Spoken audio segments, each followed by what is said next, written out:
My dear viewers, today I would like to say a few words about the importance of Jawahar Navodaya Vidyalayas and how to make our students get access into such great schools. These 2 points I would like to explain. మొదటిగా జవహర్ నవోదయ విద్యాలయాల గురించి 2 మాటలు. 1986 new education పాలసీలో భాగంగా ప్రతిభ గల విద్యార్థుల విద్యాభివృద్ధిని దృష్టిలో ఉంచుకొని కేంద్ర ప్రభుత్వము నవోదయ విద్యాలయ వ్యవస్థను ఏర్పాటు చేసింది. దేశంలో ఉన్న ఈ నవోదయ విద్యాలయాలన్నీ ఒక సమితి ఆధ్వర్యంలో నడుస్తూ ఉంటాయి. ఆ సమితి పేరేంటంటే నవోదయ విద్యాలయ సమితి. ఈ సమితి నోయిడా అంటే ఉత్తరప్రదేశ్లోని నోయిడా ప్రాంతంలో ఉంటుంది. ఈ సమితి సిబిఎస్ఈకి అనుబంధ సంస్థ. ఈ సమితికి అంతా పెద్ద ఎవరంటే సెంట్రల్ గవర్నమెంట్లో ఉన్న ఎడ్యుకేషన్ మినిస్టర్. ఇది ఈ యొక్క నవోదయ విద్యాలయాల సెటప్. మన దేశంలో 638 జిల్లాల్లో 630 నవోదయ విద్యాలయాలు పనిచేస్తూ ఉన్నాయి. అంటే జిల్లాకు ఒక నవోదయ విద్యాలయాన్ని స్థాపించాలనే ఆశతో ఈ యొక్క వ్యవస్థను ప్రారంభించారు. ఈ 630 కాక ఎస్సీ ఎస్టీ సామాజిక వర్గము ఎక్కువగా ఉన్న ప్రాంతాలలో ఒక 20 నవోదయ విద్యాలయాలను స్థాపించడం జరిగింది. అంటే 630 ఇదొక 20 650 మొత్తం. ఇవే కాక స్పెషల్గా ఒక 3 నవోదయ విద్యాలయాలను దేశంలో స్థాపించడం జరిగింది, మణిపూరు ఆ వైపున. సో టోటల్గా మన దేశంలో 653 నవోదయ విద్యాలయాలు కేంద్ర మంత్రిత్వ శాఖ ఆధ్వర్యంలో సిబిఎస్ఈకి అనుబంధంగా నడుస్తూ ఉన్నవి. ఇందులో సిబిఎస్ఈ సిలబస్ చెప్తారు, చాలా చక్కగా ఉంటుంది. ఈ నవోదయ విద్యాలయాల్లో విశాలమైన తరగతి గదులు, మంచి ఇన్ఫ్రాస్ట్రక్చరు, తర్వాత ప్రయోగశాలలు, పుస్తకాల సరఫరా, ఇటువంటివన్నీ చాలా చాలా సౌలభ్యంగా ఉంటాయి. అదేవిధంగా మంచి టీచింగ్ వ్యవస్థ ఉంటుంది. సిలబస్ ఏమో సిబిఎస్ఈ. తర్వాత మంచి డైట్, మధ్యాహ్నం వరకే తరగతులు, మధ్యాహ్నం తర్వాత కంప్యూటర్ ఎడ్యుకేషను, యోగా ఎడ్యుకేషను, తర్వాత స్విమ్మింగ్, ఇటువంటివన్నీ ఉంటాయి. ఆ తర్వాత మంచి స్టడీ అవర్స్ నడుస్తూ ఉంటుంది అనమాట. అంటే అక్కడ ఉన్న బోధనా సిబ్బంది విద్యార్థులపైన పూర్తిగా వారి దృష్టిని కేంద్రీకరించి ఆ విద్యార్థులను మంచి స్థాయిలో డెవలప్ చేస్తూ ఉంటారన్నమాట. అయితే అటువంటి గొప్ప విద్యాలయాలలో మన పిల్లలు చదవాలంటే మనం ఏం చేయాలి? ఇప్పుడు అడ్మిషన్ టైం 6వ తరగతి నుంచి 12వ తరగతి వరకు. ఫస్ట్ 6వ తరగతికి అడ్మిషన్ తీసుకోవాలి. 6వ తరగతికి అడ్మిషన్ తీసుకోవాలంటే మన పిల్లలు గ్రామీణ ప్రాంతాల్లో 5వ తరగతి చదువుతూ ఉండాలి. ఇప్పుడు 5వ తరగతి చదువుతూ ఉన్న విద్యార్థులు ఈ పరీక్ష రాసేదానికి అర్హులు. మంచి స్కూల్స్కు ఎప్పుడు పోటీ ఉంటుందన్నమాట. చాలామంది అప్లై చేస్తారు కాబట్టి దానికి ఒక సెలక్షన్ టెస్ట్ పెట్టారు. ఆ సెలక్షన్ టెస్ట్ పేరు ఏంటంటే జవహర్ నవోదయ విద్యాలయ సెలక్షన్ టెస్ట్ 2025. అది అంటే 2025-26 విద్యా సంవత్సరం.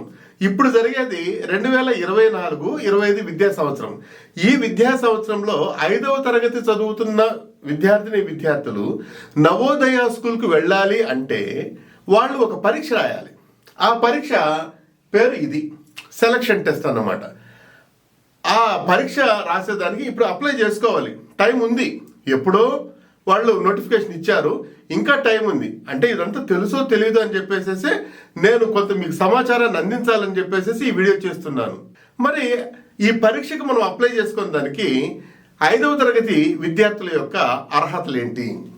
ఫస్ట్ వన్, దరఖాస్తు చేసుకునే విద్యార్థులు ఎవరైనా కానీ ప్రభుత్వము లేక గుర్తింపు పొందిన రికగ్నైజ్డ్ స్కూల్స్లోనే చదవాలి. Point number 1. ఇక గ్రామీణ ప్రాంతాల్లో చదివామనుకోండి, అందులో 75% రిజర్వేషన్ ఉంటుంది. ఇది కేవలం గ్రామీణ ప్రాంతాల వారి కొరకే ఇటువంటి స్కూల్స్ పెట్టారు కాబట్టి గ్రామీణ ప్రాంతాల వారికి 75% రిజర్వేషన్, పట్టణ ప్రాంతాల వారికి మరియు గ్రామీణ ప్రాంతాల వారికి మిగిలిన 25%. అర్థం చేసుకోండి ఫ్రెండ్స్. గ్రామీణ ప్రాంతాల వరకు పూర్తిగా 75% అంత వాళ్ళదే అది.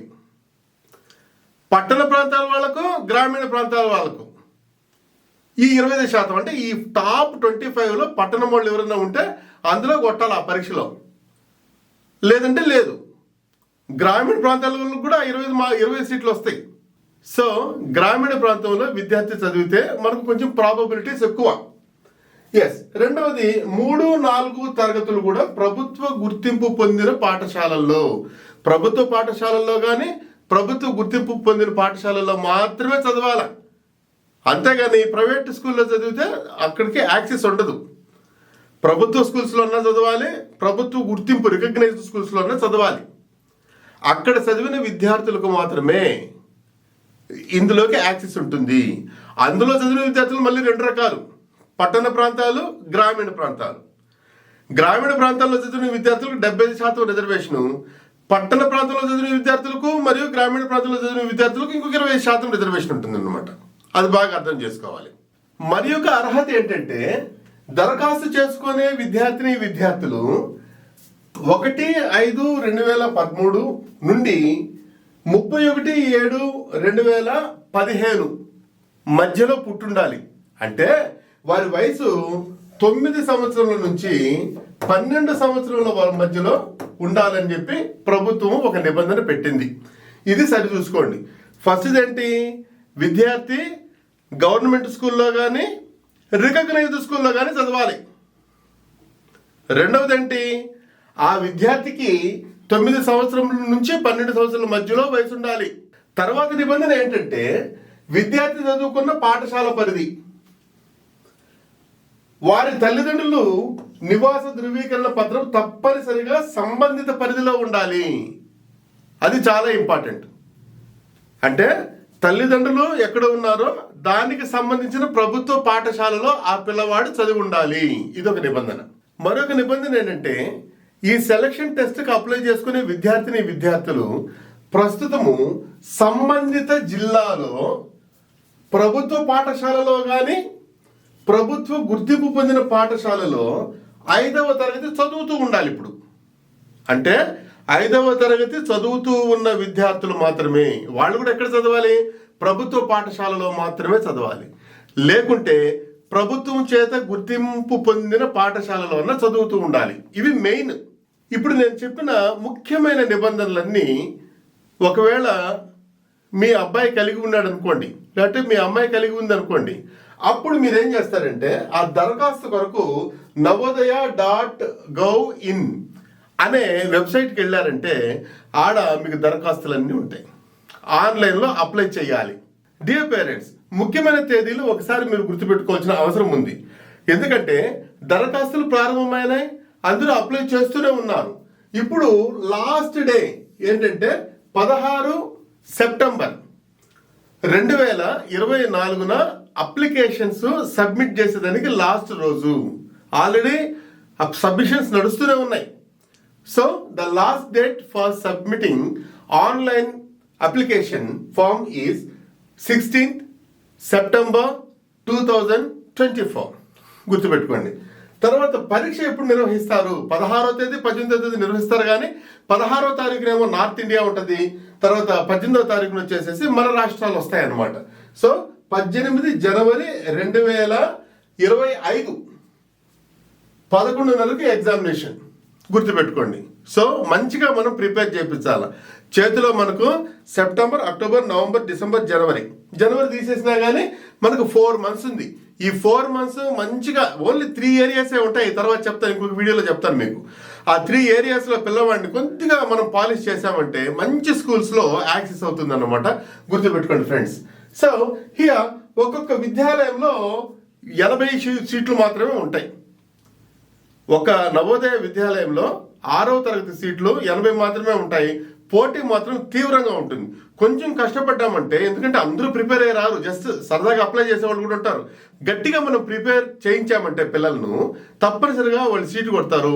ఇక 12వ తరగతి వరకు ప్రాబ్లమే లేదు. మంచి ల్యాప్టాప్స్ అన్నీ ఇస్తారనమాట. అక్కడ అన్ని ప్రతి సదుపాయం ఉంటుంది అనమాట అందులో. గుర్తుపెట్టుకోండి డియర్ ఫ్రెండ్స్. ఈ వీడియో చూసిన వెంటనే మీరు డిస్క్రిప్షన్ బాక్స్లోకి వెళ్ళండి మై డియర్ ఫ్రెండ్స్. ఈ వీడియోలోనే ఉంటుంది డిస్క్రిప్షన్ బాక్స్. మోర్ అని ఉంటుంది. మోర్ నొక్కారంటే డిస్క్రిప్షన్ బాక్స్ వస్తుంది. ఆ డిస్క్రిప్షన్ బాక్స్లో అడ్మిషన్ ప్రాస్పెక్టస్ ఒకటి పెట్టాను పీడిఎఫ్ ఫామ్లో, అది మీకు ఉంటుంది. తర్వాత జేఎన్వి మోడల్ పేపర్ కూడా పెట్టాను. ఆ మోడల్ పేపర్ ఏం లేదు, 3 ఏరియాసే ఉంటాయి. ఆ 3 ఏరియాస్ చాలా ఈజీగా మనం ప్రిపేర్ చేయించవచ్చు అన్నమాట. దాని పేరు కూడా నేను వీడియోస్ మీకు చేసి పంపుతాను. ఈ వీడియో 10 మందికి ఉపయోగపడుతుందని, చిన్నపిల్లలను మంచి స్కూల్స్లో వేసేదానికి ఒక సమాచారం ఉపయోగపడుతుందని నేను ఈ వీడియో చేయడం జరిగింది. ఈ వీడియో నచ్చినట్లయితే దయచేసి షేర్ చేయండి, లైక్ చేయండి, కామెంట్ చేయండి. ఇప్పటి వరకు నా ఛానల్ని మీరు సబ్స్క్రైబ్ చేసుకున్నట్లయితే దయచేసి సబ్స్క్రైబ్ చేసుకోండి. నా యొక్క ప్రయత్నాలకు ఒక సపోర్ట్నివ్వండి dear friends. Thank you very much.